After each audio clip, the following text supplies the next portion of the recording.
키워드 이슈 전해드립니다. 요즘 네이버나 쿠팡 등 플랫폼에서 물건을 구입할 때 현금, 신용카드 외에도 결제 수단이 추가된 것 혹시 알고 계셨습니까?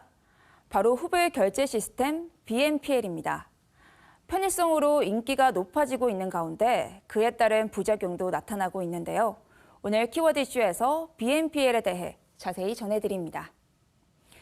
BNPL은 Buy Now, Pay Later의 약자로 말 그대로 지금 사고 나중에 대금을 지급하는 선결제 후지불 서비스를 말합니다. 신용카드와 비슷해 보이지만 소비자의 신용등급과 무관하게 이용할 수 있고 수수료 없이 분할 거래가 가능한 것이 장점입니다.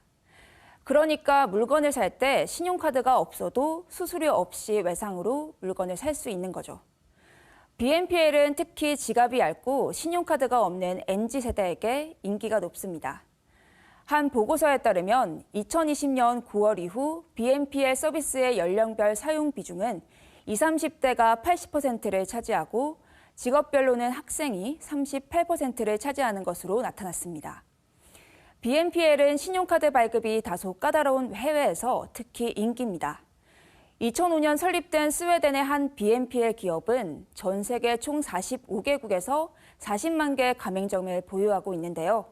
하루 평균 결제 건수가 200만 건에 달합니다. 미국의 경우 온라인 소비자의 71%가 BNPL을 사용하는 것으로 조사되기도 했는데요. 이렇다 보니 미국의 최대 전자상거래 업체 아마존에 이어 애플도 BNPL 진출을 선언하는 등 앞으로 그 시장이 더 커질 것으로 보입니다.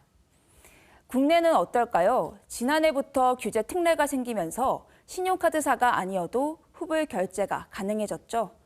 이로 인해 네이버 파이낸셜, 카카오페이, 쿠팡 등 플랫폼 기업들이 BNPL 시장에 뛰어든 상태입니다. 또 최근 국내 신용카드사도 BNPL 시장에 뛰어들면서 앞으로 우리나라 BNPL 시장도 확장될 것으로 보입니다. 그러나 빠른 성장세만큼이나 부작용도 속속 나타나고 있습니다. 첫째로 BNPL이 과소비와 신용연체를 야기한다는 지적이죠.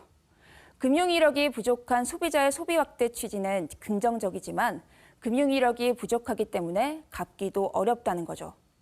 실제로 미국의 BNPL 사용자의 3분의 1이 연체를 하고 72%는 신용도가 하락했습니다.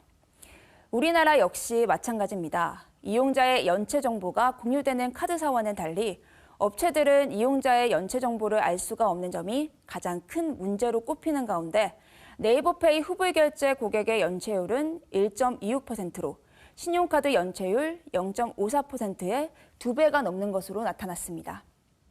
최근 소비자 물가 상승과 경기 하락이 지속되는 가운데 BNPL 연체율은 더 올라갈 것으로 보이는데요. 이를 대비할 보완책이 꼭 필요해 보입니다. 편리하고 접근성이 좋아 주목받고 있는 BNPL. 구입이 쉬운 만큼 주의가 필요해 보이는데요. 슬기로운 소비 계획이 바탕이 되어야겠습니다. 지금까지 키워드 이슈 전해드렸습니다.